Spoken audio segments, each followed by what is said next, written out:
Good morning, good afternoon, and good evening, everybody. Thank you for tuning into another Supatease video, and your item level is about to get turbo boosted here with this upcoming patch, as well as corruptions becoming available, which have been data mined and tested to be about a 3 to 4% overall increase to your damage performance. So with these changes, I wanted to make a tier list discussing which specializations I think are likely going to benefit the most and which ones I'm kind of anticipating and excited about playing. Not necessarily which ones are the best or the worst, just which ones are getting better or which ones are getting weaker from where they currently are. And if you're wondering where they currently are, I will link my tier list at the end of this video, and that'll help you kind of discern that through. But this is more so like which ones are actually going to benefit from the stat increase. So for 6 item level boosts, typically I'm anticipating that a lot of caster DPS are going to benefit from this, and the main reason for that is haste. So haste is very beneficial, especially for spells that are oriented around crowd control. So Cyclone, Polymorph, and Fear. If these abilities are a lot more accessible, then it's a lot easier to get meaningful pressure in order to win games. So I do anticipate things like Affliction Warlock, which has historically scaled really well with stats like haste. Its overall damage output is going to go up. Its ability to find crowd control is going to go up. I do imagine that Affliction is going to get stronger. Do I think that it's still likely to be this, a super meta spec? Maybe not, but definitely improved from where it is. Arcane Mage is the same thing. It's likely just going to be getting stronger, mostly because its cast times are going to be going down. It's going to be able to get its burst off more effectively. I think most notably, it's just going to be polymorph speeds, right? It's going to be increasingly more difficult for healers to avoid polymorph. For Arms Warrior, I kind of anticipate this to be the same. It would be different, I would say, if you were scaling off of Mastery and it was about your bleed damage. I could see you maybe being in a stronger position, but at the moment, a lot of your damage is coming from Mortal Strike, Execute, and Overpower. So I think you're probably just going to end up feeling about the same as you are currently.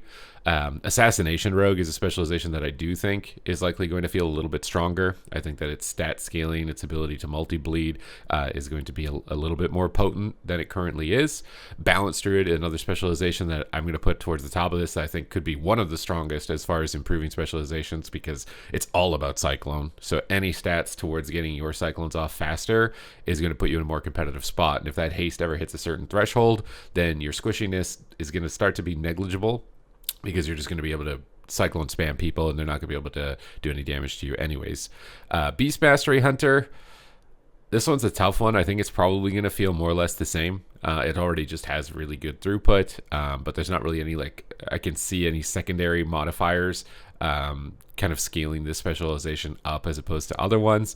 We're kind of ignoring the tank specs for now. Demonology Warlock is another one. I think almost all of the caster DPS are going to feel a bit stronger with this stat boost, and it's mostly just because of their crowd control. Destruction Warlock, definitely. I think being able to find Chaos Bolts, especially with how slow they can be at times, is going to help you out a bit. Still think Warriors are going to give you trouble. This isn't, again, this tier list is not like, oh my god, this is now the meta spec. It's just specs that I think are likely going to see a little bit of an improvement based on item level increases. Devastation Evoker, maybe not so much. Obviously Sleepwalk, but it's already pretty easy to land Sleepwalk with now it being spammable, move cast, and you can immune interrupts. So Devastation Evoker will probably feel about the same. Discipline Priest is honestly a tough one as far as stat scaling, because I do think getting more haste means you get more globals off, which means you're going to be able to get more effective atonement healing out. But I feel like for healers, which healers are going to benefit the most from overall stat scaling? Maybe ones with spammable crowd control, like Resto Druid. I could see maybe Paladin with Repentance, but the Paladins are not playing haste, so I think most healers are probably going to end up feeling the same. Maybe even weaker, honestly, because I don't know if healing is going to scale as well as damage. Healers may end up feeling weaker on this patch. Elemental Shaman, I think, is one that likely will feel stronger. It scales really well with stats. Maybe we even put this towards the top. It's already just really durable, but now being able to get like a ton of Flame Shocks, ton of Lava Burst procs, you're going to be one of the specs benefiting pretty hugely from this. Enhancement Shaman, I don't really see you guys seeing much benefit. You're probably just going to be the same as you were before. Still kind of a struggle just based on your kit. Again, maybe like a ret rework and giving you guys like some quasi ranged could be nice as far as increasing your viability. But as far as the changes coming through for the item level and the corruptions, kind of just going to be probably feeling the same. Pharaoh Druid, I think for sure is going to feel stronger. Cyclone is going to be faster, obviously. It's going to counteract some of the nerfs that Druids did receive towards Heart of the Wild, increasing the haste of their Cyclones indirectly. And then Bleeds, being able to maintain Bleeds and the scaling on that, I think is going to be really good for you. Pretty much all of the mage specs, Fire's probably going to feel stronger. It's still not going to be better than Frost, but it'll feel stronger just because Polymorph is faster. It's easier to cast. Frost will feel stronger because it's just easier to cast. Frost DK, I don't think you're going to notice this too much. Like maybe like your burst damage. Again, I think like healers, it could be kind of rough, but I kind of doubt that you're going to really notice too much from the stat scaling. Fury Warrior, honestly, might feel weaker. It's just, since it's Mortal Strike nerf, I think it's just getting weaker and weaker. It could even just feel weaker overall with the changes coming through. You're going to be more easily crowd controlled. A lot of these casters are going to be increasingly more difficult. You're already getting overtaken, so you probably will feel weaker on that patch day. For Havoc Demon Hunter, you're probably going to feel stronger. I feel like Havoc almost always scales really well with stats. Maybe we'll put Feral Druid above that. Demon Hunter does really good with stat scaling. You still have major weaknesses to Subtlety Rogue, but other than that, like on ladder play at least, you're going to be really good in PvP. Holy Priest with the changes, again, I feel like healers are either going to be weaker or the same. It's not going to really. So maybe healers that are more susceptible to crowd control will honestly feel weaker. So like Holy Paladin, I expect, would feel weaker because you're going to be more susceptible to Polymorph. It's going to be easier for them to land on you, easier to get Cyclones on you. I could see it being difficult for healers that don't have a lot of crowd control avoidance. So like Mistweaver and Holy Paladin, and probably even Prez Evoker to some extent. So I think healers are either the same or weaker, except the only healer I would say that isn't the case is Druid. I think Cyclone and your ability to already passively kind of immune a lot of this crowd control and do a lot of your healing with instant cast at the pillar makes you a lot more able to benefit from the current circumstances. Marksmanship Hunter, aim shots are already hit really hard. Imagine these aim shots getting faster. I feel like there's no way, Marksman Hunter is not going to feel stronger than it already is. I think it's still doing really well. Outlaw Rogue, again, I think defense is maybe now the issue for you, but I think you'll probably feel about the same. You're not really going to be going anywhere as far as viability. Restoration Shaman, again, if casters get stronger, you indirectly will be stronger. So this might be weird to do, but I think if the meta shifts at all for more mages or more moonkins, then Shaman gets better as a result of that. So this is, again, kind of like an anticipation of this to see like which specs I'd be more excited for as far as getting stronger. Doesn't mean it's necessarily going to be the best or the worst. We won't know that 100% for sure until it actually comes out. But these are just the changes I'm anticipating that get me really excited. Ret Paladin, again, I think the stat scaling for sustain is likely going to be good for you, but you'll probably just more or less feel the same, which is obviously you're like one of the best specs in the game, so it's not bad if you feel the same. It's not, like I said, you can be on feels the same, and it doesn't necessarily mean it's bad or good. It's, for enhanced, it's bad. For Ret, it's good. It's just, are you going to benefit from these changes and these corruptions? Shadow Priest, I definitely think, much like Affliction, I think faster cast speeds is going to feel better. Just more haste is going to feel better for you. Subtlety Rogue, probably not going to really matter too much unless you can hit a certain threshold of damage, which maybe you could with the corruptions being like 3 to 4%, but I think it'll probably end up feeling about the same. Survival Hunter, honestly, I kind of want to say like this one does scale well with stats. Like when you give Power Infusion, for example, to a Survival Hunter, it does a really crazy damage.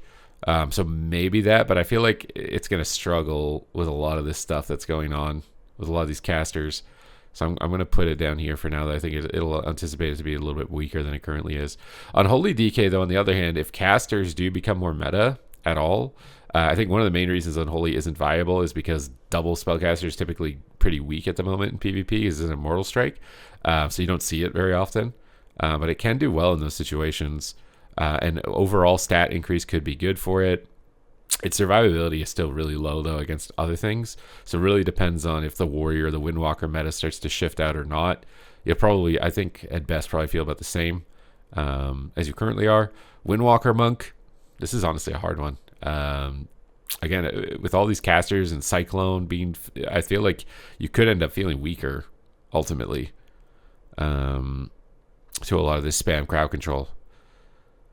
This feels weird to put you on the weaker overall. Like maybe we'll do Og first, just because Og is really easy. I think you're just gonna feel the same. You're just gonna one shot people. It's cheese one shot. Nothing's really changing for you. But Windwalker, as far as the shift in the meta, like Windwalkers don't like Boomkins. They like Warlocks. They like Shadow Priests, which could be doing better, but they don't like Mages. And Mages are gonna be getting better. I feel like its damage is so high that it's hard for it to not just feel the same, which is really strong, obviously. And I have to sneeze. Oh, okay. So I think this is the general consensus: is that casted abilities are going to feel a bit better. And again, this is maybe not like a huge difference, right? As far as strength or power increase for any of these specializations, or a huge decrease if I think they're going to be weaker. But I think these healers struggle with spam crowd control. And I think that the spam crowd control likely gets a little bit stronger. So these guys probably get a little bit weaker. The healers that have tools to deal with immuning crowd control and avoiding crowd control are going to be a little bit better. Guys that were already just really strong, like Ret Paladin, you're just probably going to remain really strong, and not too much movement for Frosty K or Enhancement Shaman as far as overall power. I think Fury Warrior continues to descend into madness.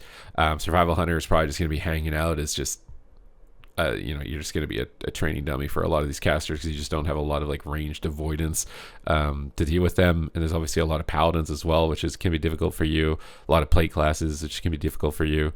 So probably trending a little worse off as a result. But those are just my thoughts. These are the specs that I'm kind of just like, also another way to look at this is just like, these are the specs that I would like want to try immediately on patch day, just to see how the haste has affected their spells. These are the ones I would expect to just perform as they were previously, which could be really good or really bad. Again, you're going to need to review the tier list that I'll have linked here in a moment. And then these are the specs that I would anticipate feeling a little bit weaker as a result of either the pacing of the game getting faster or crowd control being more difficult to avoid. But that's my general consensus of the corruptions and the turbo boost that's coming in for these specializations. I'll keep updating you guys with any news changes related to the game, my thoughts on it. I'm obviously streaming every day as well. If you want to pop in there, it's linked in the description down below. As I'm about to complete the Warrior 2400 challenge, I've completed about 10 of the specs, I think, so far. And yeah, we're just going to be continuing on that journey. So thank you guys very much for all of your support, and I will see you in the next one.